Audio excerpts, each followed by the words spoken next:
سنانے جا رہا ہوں. اسی کے گھر میں رہتی تھی مریم, اسی کے گھر میں رہتی تھی مریم, ایک لمحے میں اس کو ہٹایا گیا. اسی کے گھر میں رہتی تھی مریم, ایک لمحے میں اس کو ہٹایا گیا. اپنے بے عیب گلشن میں بیٹھی تھی میں, اپنے بے عیب گلشن میں بیٹھی تھی میں, مجھ کو آواز دے کر بلایا گیا, مجھ کو آواز دے کر بلایا گیا. جو سمجھدار لوگ بیٹھے ہو انہیں جملہ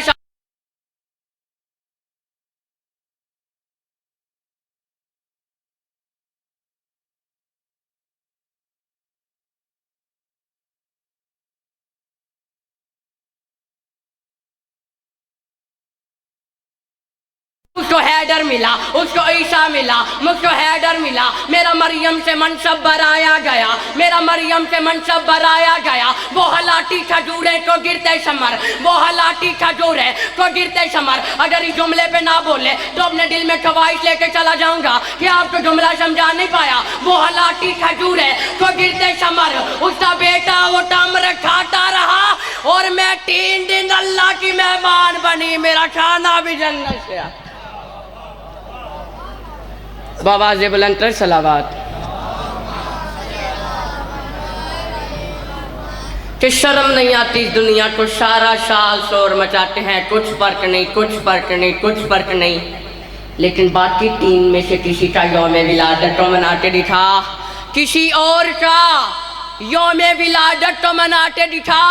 کافر باپ کے گھر کافر بچے کا پیدا ہونا فضیلت نہیں, پر اتنا تو مان جب پیدا ہوا تھا باپ بھی کافر تھا, ماں بھی کافرہ تھی. مقابلہ اس علی کے کرتے ہو جس کو خدا نے اپنا گھر ہی دے دیا. مولوی پٹ کے مر گیا, کہتا تھا یا علی مدد نہ کا کرو, اللہ سے مانگا کرو, اللہ سے مانگا کرو. ہم نے اللہ کے دروازے پہ آواز لگائی, علی کے سوا کوئی گھر سے باہر ہی نہیں آیا, علی کے سوا کوئی گھر سے باہر ہی نہیں آیا. علامہ ناصر باز کا جملہ پڑھنے لگا ہوں. وہ مجلس میں پڑھتے ہوتے تھے تو ایک سنی بندہ تھا, ایک سنی بندہ تھا, وہ کہتا ہوتا تھا نبی تھے علی کو ولی کہنے والے, نبی تھے علی کو ولی کہنے والے, ولی بن گئے علی کو شالی. تو آواز بلند تر صلوات.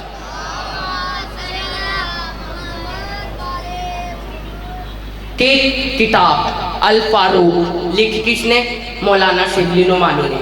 مولانا شبلی نعمانی نے الفاروق میں لکھا کہ ایک دفعہ ایک شخص حج کی حالت میں احرام پہنا ہوا تھا اور طواف کعبہ کر رہا تھا. یہ طواف کعبہ کرتے ہوئے علی کے قریب سے گزرا. اس نے مسلمانوں کی ناموس کی طرف میلی نظر سے دیکھا. جو ہی علی کے قریب سے گزرا نا, مولا علی نے دائیں ہاتھ کا تماچا اس کے چہرے پہ مار دیا. یہ چلتا چلتا پہنچا حضرت عمر فاروق کے پاس. واہ صحابہ واہ, انہوں نے جا کے کہا ہے اے خلیفہ وقت آپ کے ہوتے ہوئے علی نے مجھے وضو میں احرام میں حج کی حالت میں میرے چہرے پہ تھپڑ مار دیا. حضرت عمر فاروق چلتے چلتے مولا علی کے پاس آئے. مولا علی کے پاس آ کے انہوں نے کہا ہے یا علی آپ نے شخص کے چہرے پہ تھپڑ کیوں مارا, یا علی آپ نے شخص کے چہرے پہ تھپڑ کیوں مارا. مولا علی نے فرمایا یہ مسلمانوں کی ناموس کی طرف دیکھ رہا تھا اور میں علی نظر عبادت میں برداشت نہیں کرتا, اور میں علی نظر عبادت میں برداشت نہیں کرتا. یہ جملہ سننے کے بعد حضرت عمر فاروق نے اس شخص کی طرف منہ کر کے کہا تو مجھ سے شکایت لے کے آیا ہے, تو مجھ سے شکایت لے کے آیا ہے, تمہیں اللہ کی آنکھ نے دیکھا تھا, تمہیں اللہ کے ہاتھ نے مارا تھا. جسے عین اللہ دیکھے یاد اللہ مارے, رضی اللہ کیا.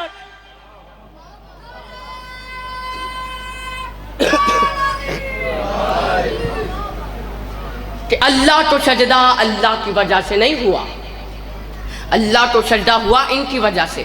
جب انہوں نے کہا اللہ ہے تو سب اس کے آگے جھک گئے. جملہ آسان کر دیتا ہوں تو بات ہر ایک بندے کی سمجھ میں آ جائے. اس کا مطلب یہ ہے کہ اللہ کا سجدہ منوانے کے لیے ان کو سجدہ کرنا پڑا. اور آج لوگوں سے پوچھ لے اللہ ہے, وہ کہتے ہیں ہم نے پوچھا کیا نشانی ہے, وہ کہتے ہیں ہوائیں چلتے بتاتی ہے کوئی اللہ ہے, بارش برس سے برساتی ہے کوئی اللہ ہے, میٹھائے رزق تقسیم کرتا ہے رزق تقسیم کر کے بتاتا ہے کوئی اللہ ہے, انسان مرتا ہے مر کے بتاتا ہے کوئی اللہ ہے, انسان پیدا ہوتا ہے زندگی لے کے بتاتا ہے کوئی اللہ ہے. انتہائی معذرت کے ساتھ, بڑی ہی معذرت کے ساتھ یہ جملہ کہنے کہنے لگا ہوں جن نشانیوں سے تم نے اللہ پہچانا ہے نا، جن نشانیوں سے تم نے اللہ پہچانا ہے، اللہ وہ کام خود نہیں کرتا، اللہ نے ان کاموں کے لیے فرشتے رکھے ہیں، بارش فرشتے برساتے ہیں، ہوائیں فرشتے چلاتے ہیں، چاند کا مقدر فرشتوں کے ہاتھ میں ہے، سورج کا مقدر فرشتوں کے ہاتھ میں ہے۔ مولوی کر سوال، ہم نے اللہ کیسے پہچانا؟ جب علی سجدے میں سر رکھ دیتا ہے پھر پتہ چلتا ہے یہ علی اور ہے، وہ علی اور بآواز بلند تر صلوات کہ حیدر کی طرح بولے گی اور شیر لگے گی، حیدر کی طرح بولے گی اور شیر لگے گی، یہ شیر کی بیٹی ہے سوا شیر لگے گی، حیدر کی طرح بولے گی اور شیر لگے گی، یہ شیر کی بیٹی ہے سوا شیر لگے گی، یہ سوچ کے شبیر کو مقتل میں شک تھا، زینب کو علی ہونے میں کیا دے؟ بآواز بلند تر صلوات۔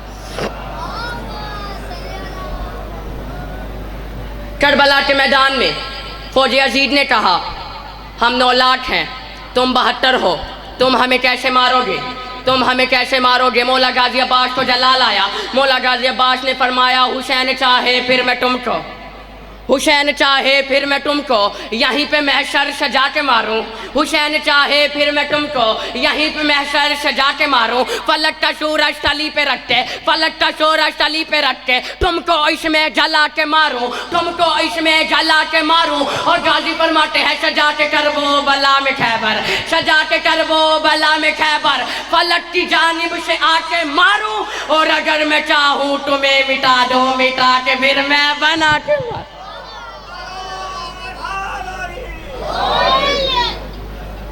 کہ کائنات کے سب سے بڑے راز کا نام زہرا ہے، حجاب وحدت کا نام زہرا ہے، مرضی توحید کا نام زہرا ہے، معرفت ولایت کا نام زہرا ہے، محمد کے ہاتھ پر، محمد کے ہاتھ پر مقدر کی لکیر کا نام زہرا ہے، محمد کے ہاتھ پر مقدر کی لکیر کا نام زہرا ہے۔ ان 4 فکروں پہ توجہ دینا، ان 4 فکروں پہ توجہ دینا ہے علی اور بھی کردار میں حیدر کے سوا فاطمہ کوئی نہیں، بنت پیغمبر کے سوا رکھ دیا کاتب تقدیر نے لکھتے یہ کلم، مرضی زہرا ضروری ہے مقدر۔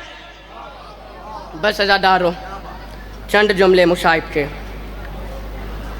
بغیر کرسیوں پہ بیٹھے رہے، محمد کی بیٹی کھڑی رہی، 4 گھنٹوں بعد اس ملعون نے پوچھا کوئی ثبوت ہے تو پیش کر، کانپتے ہوئے ہاتھوں سے ملتائے طہارت نے محمد کی دلیل بتائی، ارے جون سی بی بی پردے میں آئی بیٹھی ہے، اب دائیں ہاتھ سے تسبیح نہیں پڑھ سکتی، سب سے چھوٹا ذاتن ہوں پھر بھی قرآن سر پہ رکھ کے کہتا ہوں، اس میں غیرت نے سند بھاری نہیں، پہلے تو اے محمد کی سنت تو ٹوٹتا رہا، اور پھر اس نے اپنے ہاتھوں سے محمد کی سنت تو بھار شروع کیا۔ آئیو بی بی زہرا کی نظریں قبر محمد میں بری، رو کے کہتی ہے بابا تیری زہرا بڑے ڈلوار میں جھٹلائی گئی۔ عزادارو انہوں نے بڑا ظلم کیا ہے علی کی اولاد پہ، عزادارو ظالموں نے بی بی کے گھر کو آگ لگا دی۔ عزادارو کبھی دیکھا ہوگا وہ جو لکڑیوں کے دروازے پہ لوہے کے کیل لگے ہوتے ہیں نا، وہ جل کے لال ہو گئے تھے۔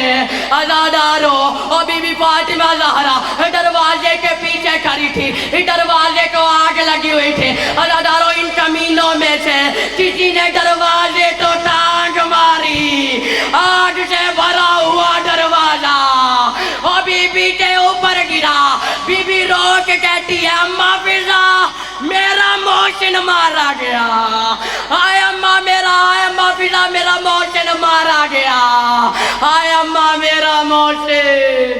اعلیٰ لعنت اللہ قوم ظالمین۔